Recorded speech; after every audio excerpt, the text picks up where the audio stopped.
Good afternoon बच्चों। जैसा कि अभी हमने पीछे वाले वीडियो में आपको प्लेटो के अनुसार जो है शिक्षा योजना के बारे में बता रहे हैं। कई ऐसी शिक्षा योजनाएं हैं जो उन्होंने तैयार किया था। उस शिक्षा योजना के बारे में हमने आपको बताया कि किस प्रकार से प्लेटो ने शिक्षा योजना को तैयार किया है।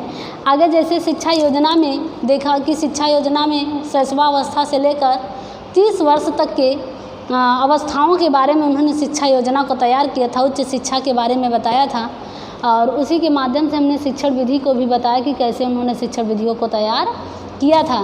ठीक, तो जैसे आप सोच लीजिए कि कोई भी बालक के अंदर अगर इस प्रकार की शिक्षण विधि हो, मतलब कि बालकों को अगर इस प्रकार की शिक्षण विधियों से अगर उसे तैयार किया जाए तो वह बालक भविष्य को अपने बड़े अच्छे ढंग से तैयार कर सकता है। तो इसी के बीच आज हम इस वीडियो में आपको लास्ट वीडियो है शिक्षा योजना से ही संबंधित है और शिक्षा योजना में हम देखेंगे कि उन्होंने शिक्षक के बारे में या शिक्षक की विचारधारा अपने विचारों के अनुसार शिक्षक के बारे में क्या सोचते हैं, शिक्षक के बारे में क्या कहना चाहते हैं, या छात्र और शिक्षक के बीच का क्या संबंध है, या अनुशासन कैसा होना चाहिए। स्त्री शिक्षा पर भी उन्होंने बड़ा जो है विचारधारा को व्यक्त किया है।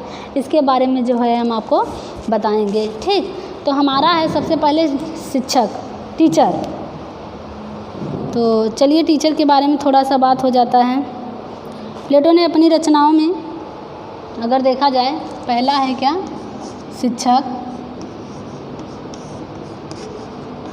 शिक्षक के बारे में हम बात कर रहे हैं, टीचर। तो थोड़ा सा टीचर के बारे में बात करेंगे।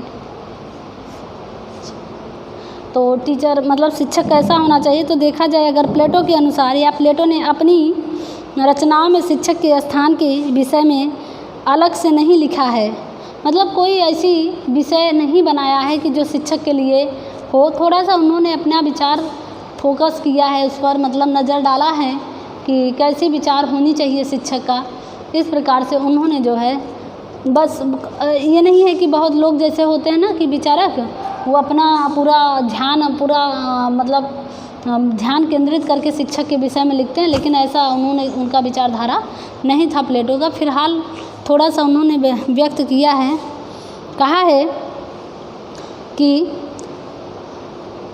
उन्होंने स्वयं को अपने विश्वविद्यालय में एक आदर्श शिक्षक के रूप में प्रस्तुत किया। मतलब उनका खुद का एक विश्वविद्यालय था, उसमें खुद को उन्होंने प्रस्तुत किया। उनके विचारों से स्पष्ट होता है कि वे शिक्षक को समाज में ऊंचा स्थान देते हैं। देखिए यहाँ प्लेटो का जो विचारधारा था क्या था, शिक्षक को कैसा स्थान देते हैं। शिक्षक को प्लेटो के अनुसार,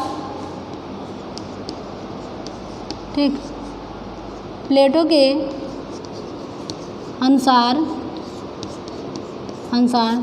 शिक्षक का जो स्थान था, शिक्षक का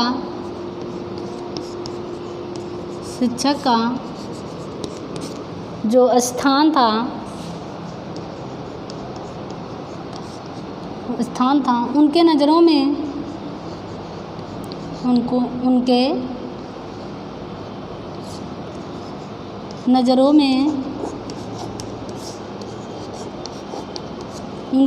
में उच्च स्थान था।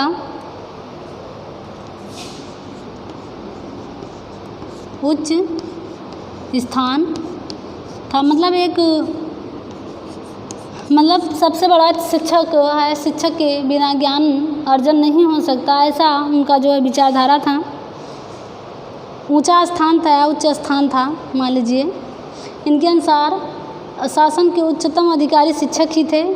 इनका सेवा काल सिर्फ 50 से 55 वर्ष तक की आयु अर्थात 5 वर्ष का होगा तथा ज्ञान के भंडार, दार्शनिक एवं अंतर्दृष्टि प्राप्त व्यक्ति ही शिक्षक होंगे जिससे समाज का मार्गदर्शन हो सके। मतलब कहने का मतलब होगा ऊंचा होगा। उनके नज़रों में शिक्षक का स्थान उनके नज़रों में ऊंचा होगा, ऊंचा स्थान था, ऊंचा स्थान था। कहने का मतलब है कि उनके नज़र में जो शिक्षक का कार्यकाल था, सेवा काल था, वह 50 से 55 था। 5 वर्ष में वो ये देखना चाहते थे शिक्षक के बीच जिन शिक्षकों के लिए जिन शिक्षकों के अंदर दार्शनिक विचारधारा होगा, या जो बच्चे मतलब जिनके अंदर दार्शनिक दृष्टिकोण होगी, ज्ञान का भंडार होगा, और शिक्षक वही बन सकते हैं जो समाज को मार्गदर्शन करा सकते हैं बालकों में। ऐसी उन्होंने शिक्षा के बारे में या शिक्षक के बारे में अपने विचार को उन्होंने जो है व्यक्त किया था। तो थोड़ा सा हम विद्यार्थी के बारे में देख लेते हैं। इसी प्रकार विद्यार्थियों के बारे में उन्होंने बताया था। दूसरा था विद्यार्थी।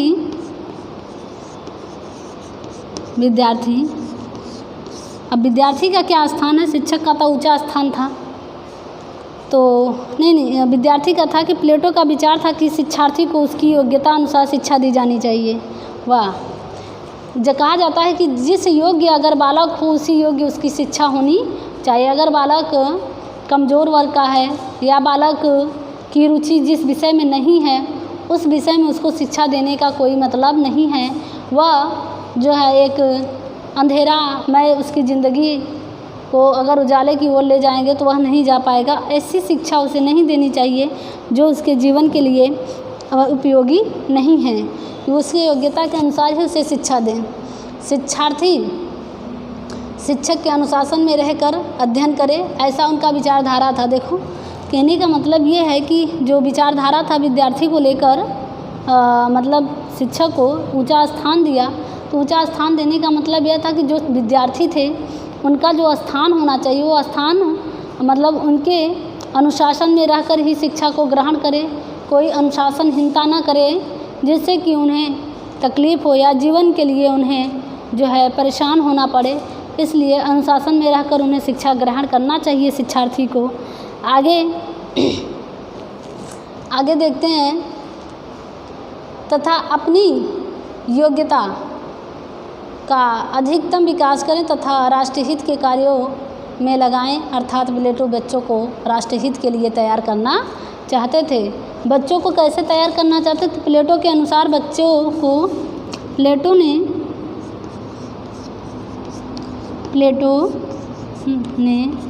बच्चों को राष्ट्रहित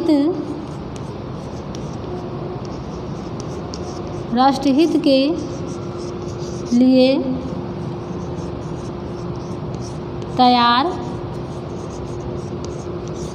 करना चाहते थे। राष्ट्रहित के लिए तैयार करना चाहते थे। ठीक, जैसे कि राष्ट्र का, देश का कल्याण हो, देशभक्ति हो, ऐसे बालक, ऐसे शिक्षार्थी को तैयार करना चाहते थे। ऐसे शिक्षार्थियों को शिक्षा देना चाहते थे और बताना चाहते थे कि जो बच्चे तैयार हो सके, ऐसे जो राष्ट्र के बारे में सोच सके, अपने देश का कल्याण कर सके, ऐसी शिक्षा शिक्षार्थियों को देना चाहिए। ठीक, आगे है विद्यालय। विद्यालय कैसा होना चाहिए? ठीक, तो थोड़ा सा विद्यालय के बारे में हो जाए बात। विद्यालय तीसरा है विद्यालय। थोड़ा सा विद्यालय कैसा होना चाहिए इसके बारे में बताते हैं आपको। तो प्लेटो ने जन्म से मृत्यु तक के लिए अलग अलग विद्यालयों की कल्पना की थी। जैसे जन्म से 3 वर्ष तक के लिए शिशु विद्यालय में, 3 से 6 वर्ष के लिए नर्सरी विद्यालय और 6 से 13 वर्ष के लिए प्रारंभिक विद्यालय और 13 से 16 वर्ष में वाद्य संगीत विद्यालय और 16 से 20 वर्ष में जिम्नास्टिक और सैनिक विद्यालय और 20 से 30 वर्ष में विभिन्न विज्ञानों के विद्यालय तथा 30 से 35 वर्ष में दर्शन डायलेक्टिक शिक्षा के विद्यालयों की रूपरेखा प्लेटो ने बनाई। प्लेटो ने अपने गुरु सुकरात की तरह घूमकर सड़कों में शिक्षा देने का समर्थक नहीं था, इसलिए उन्होंने विद्यालय की स्थापना किया था। आपने देख लिया कि किस प्रकार के विद्यालय का उन्होंने जो है विद्यालय को तैयार किया था। आगे जैसे उनको देखते हैं थोड़ा सा अनुशासन के बारे में, विद्यालय को जैसे तैयार किया है। ठीक, तो थोड़ा सा विद्यालय के बारे में बताएंगे कि किस प्रकार के मतलब अनुशासन कैसा होना चाहिए। अनुशासन के बारे में बात करेंगे कि किस प्रकार के अनुशासन के बारे में उन्होंने कहा था, अनुशासन कैसा होना चाहिए। ठीक, चौथा था अनुशासन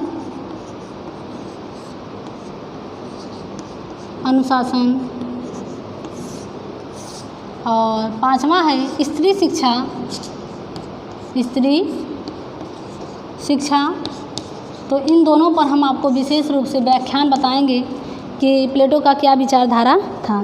देखिए, अनुशासन के बारे में जैसे प्लेटो के अनुसार बच्चों की इंद्रियां उन्हें अनैतिक आचरण की तरह ले जाती हैं, अतः शिक्षा में बच्चों के ऊपर कड़ा नियंत्रण रखना चाहिए। कहने का मतलब यह है कि छोटेपन में बच्चों को जो है, बच्चे क्या करते हैं, अनियंत्रित रूप से होते हैं, उन्हें नियंत्रण की ओर ले जाना चाहिए। अनैतिक होते हैं, उन्हें नैतिक की शिक्षा देनी चाहिए, ऐसे पक्ष में थे। अतः शिक्षा में बच्चों के ऊपर कड़ा नियंत्रण रखना चाहिए। उन्होंने कहा शिक्षा के प्रति कड़ा नियंत्रण रखो, बच्चों पर नज़र रखो, ऐसी शिक्षा होनी चाहिए, ऐसी शिक्षा व्यवस्था होनी चाहिए कि जैसे बालकों में किसी प्रकार की अनैतिकता का समावेश न हो पाए। ठीक, प्लेटो दंड का विधान स्वीकार करते थे। यह दंड बच्चों को शिक्षकों द्वारा दिया जाएगा, परंतु शिक्षक अनुशासनहीनता का प्रदर्शन करे तो राज्य उन्हें दंडित करेगा। मतलब कहने का मतलब, अगर छात्र करेगा तो उसे शिक्षक दंडित करेगा, और अगर शिक्षक करता है तो उसे राष्ट्र जो है दंडित करेगा। ऐसी अनुशासन में उनका जो है विचारधारा था। ऐसी विचारधाराओं को उन्होंने अपने जो है प्लेटो के अनुसार उन्होंने अनुशासन के बारे में बताया। अर्थात प्लेटो अनुशासन को एकाकी नहीं मानते थे। वे बालक के शारीरिक, मानसिक, संवेगात्मक और सामाजिक अनुशासन पर बल देते थे। प्लेटो ने अपनी कृति दी लॉज में लिखा है, जो उन्होंने कृति एक लेखनी लिखा है, तो उसमें वो लेखनी का नाम है दी लॉज। चाहे युद्धकाल हो या शांति काल, प्रत्येक को अपने नेता का अनुगमन करना चाहिए। उन्होंने कहा चाहे युद्धकाल हो चाहे शांति काल, अपने नेता का जो है अनुगमन करना चाहिए। ऐसा उनका जो है विचारधारा था अनुशासन को लेकर। ऐसी ही धाराएं उनके मन में चल रही थी, ऐसी ही विचारधाराएं उनके समक्ष थी, जो कि उन्होंने इस पर विशेष ध्यान या विशेष तौर पर ध्यान दिया था। आगे देखते हैं। अर्थात वे आत्मा अनुशासन तथा सामाजिक अनुशासन को महत्व देते थे। थोड़ा सा बता देते हैं अनुशासन में कैसे महत्व देते थे। आत्मा अनुशासन को महत्व देते थे, और सामाजिक अनुशासन को। आत्मानुशासन एवं सामाजिक अनुशासन एवं सामाजिक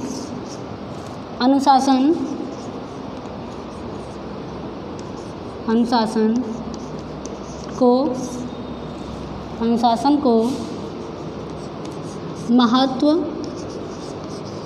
महत्व देते थे। तो ये अनुशासन था, आत्मा अनुशासन तथा सामाजिक अनुशासन को प्लेटो जो है महत्व दिया करता था। स्त्री शिक्षा, आइए जरा सा स्त्री शिक्षा पर नज़र डालते हैं कि स्त्री शिक्षा क्या था। फिर शैक्षिक प्रशासन के बारे में बात करेंगे, ठीक है। हाँ, यहाँ लिख लें, 6वां हमारा क्या है, शैक्षिक प्रशासन। शैक्षिक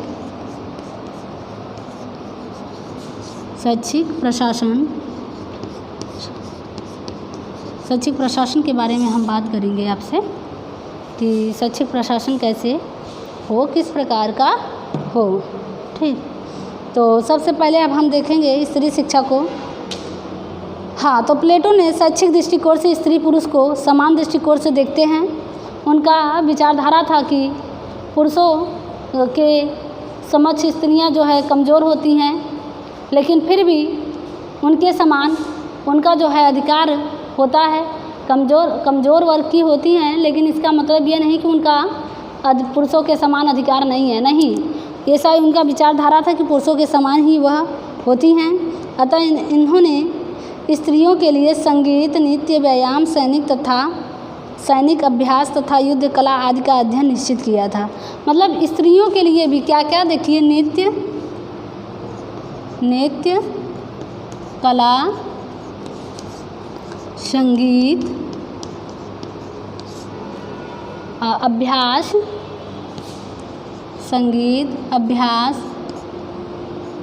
सैनिक, युद्ध कला आदि स्त्रियों के लिए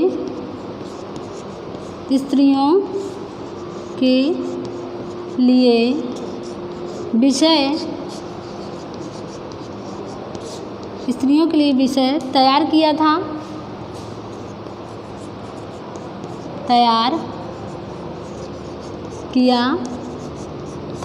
ठीक, तो इस प्रकार से उन्होंने स्त्रियों के लिए भी इस विषय को रखा था, इस विषय को जो है तैयार किया था।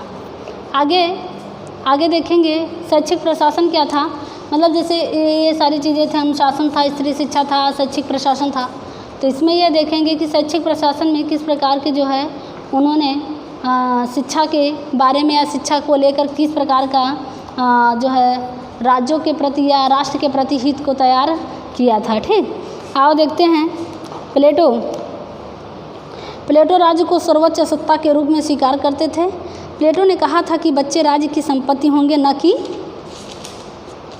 परिवार के लिए, मतलब परिवार के। उन्होंने कहा कि जो बच्चे होंगे अपने राष्ट्र के, वह राष्ट्र के बच्चे होंगे, न कि परिवार के बच्चे होंगे। ऐसे ही उन्होंने शैक्षिक प्रशासन में रखा था। इसलिए जन्म से बच्चों को राज्य के नियंत्रण में होना चाहिए तथा राज्य का कार्य प्रत्येक बच्चे का पालन पोषण से लेकर उच्चतम शिक्षा की व्यवस्था करना है, परंतु सिर्फ प्रतिभाशाली बालक ही उच्च शिक्षा प्राप्त कर सकेंगे। कहने का मतलब उनका तात्पर्य था शैक्षिक प्रशासन में जो छोटे बच्चे होंगे, राज्य का कार्य है कि छोटे बच्चों को अपने ही नियंत्रण में उसको रखना चाहिए और जो प्रतिभाशाली बालक होंगे उन्हीं बालकों को उच्च शिक्षा दिया जा सकता है और किसी भी बालक को उच्च शिक्षा नहीं दिया जा सकता। इस प्रकार से उन्होंने जो है बताया था।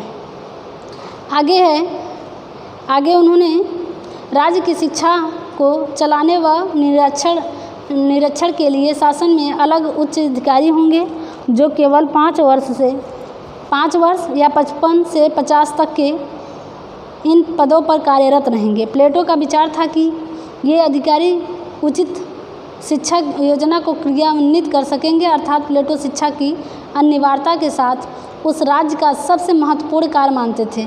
शैक्षिक प्रशासन में शिक्षा मंत्री का पद होगा। प्रतिदिन के शैक्षिक मामले शिक्षा या सुपरिटेंडेंट ऑफ द एजुकेशन के अधिकारी में होंगे। इसके अधीन 2 डायरेक्टर संगीत और जिम्नास्टिक के लिए होंगे। प्रतियोगिताओं और परीक्षाओं का आयोजन करने के लिए अलग सुपरिटेंडेंट तथा अधिकारी नियुक्त किए जाएंगे। मतलब कहने का मतलब सबके लिए अलग अलग प्रशासन, मतलब शैक्षिक प्रशासन तैयार करेंगे। अलग अलग अधिकारी जो है नियुक्त किए जाएंगे अलग अलग विषय के लिए, और वह डेली का प्रतिदिन का रूपरेखा तैयार करके जो है अधिकारियों को सौंपा जाएगा, निरीक्षण किया जाएगा, उसके बारे में बताया जाएगा। इस प्रकार से जो है उन्होंने शैक्षिक प्रशासन के बारे में बताया था। अब थोड़ा सा हम नज़र डालेंगे इनके प्लेटो के द्वारा शैक्षिक योजना का मूल्यांकन करेंगे, उसके गुण दोष को हम बताएंगे। ठीक, हाँ, तो थोड़ा सा हम अब गुण दोष के बारे में बात करेंगे कि कैसा गुण होना चाहिए और कैसा दोष होना चाहिए। पहले मूल्यांकन करेंगे। शिक्षा शास्त्री के रूप में प्लेटो का मूल्यांकन। शिक्षा शास्त्री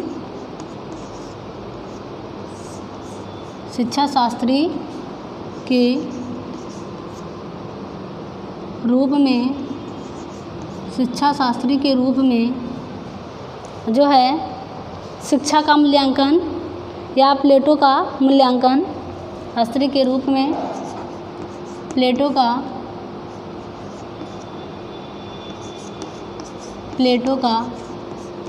मूल्यांकन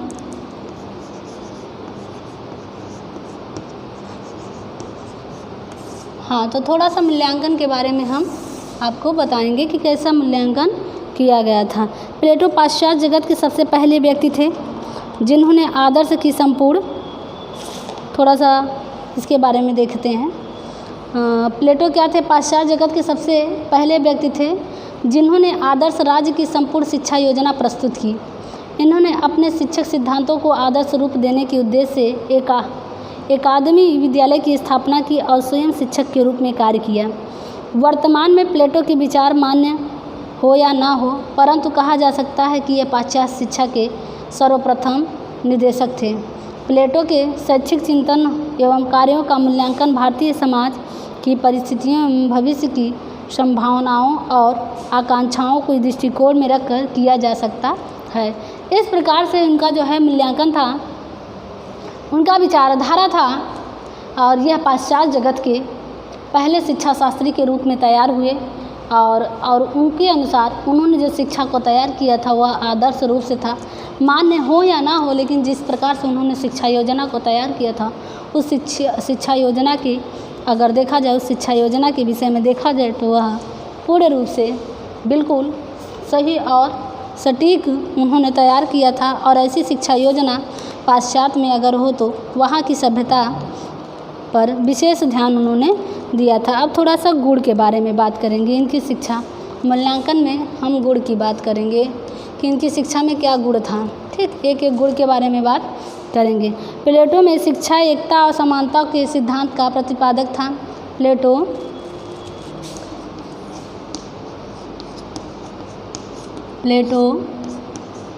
शिक्षा में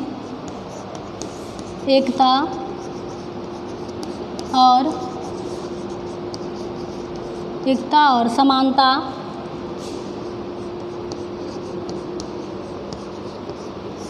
और समानता की दृष्टि से शिक्षा में एकता और समानता के सिद्धांत का प्रतिपादक था। समानता के सिद्धांत का प्रतिपादक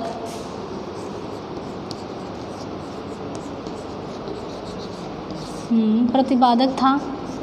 ठीक, कहने का तात्पर्य यह है कि वह शिक्षा जो देना चाहता था प्लेटो, उसका प्रतिपादक था स्त्री और पुरुष को शैक्षिक दृष्टिकोण से समान देखता था।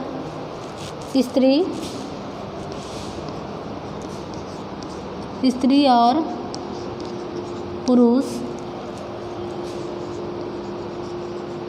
शैक्षिक दृष्टिकोण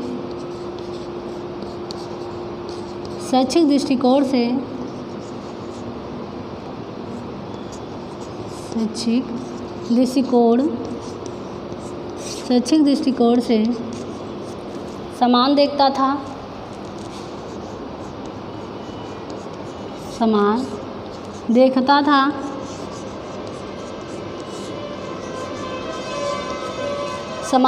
था।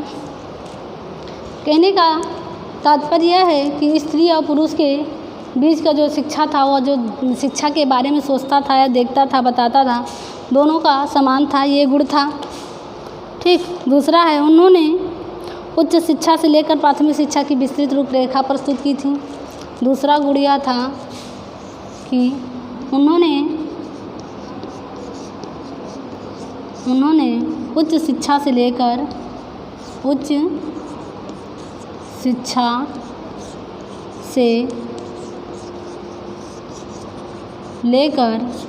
प्रारंभिक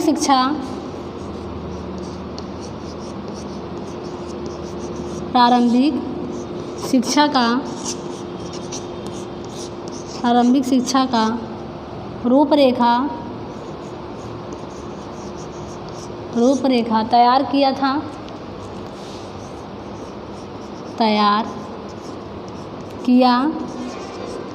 था। ठीक, तो ये दूसरा गुण था।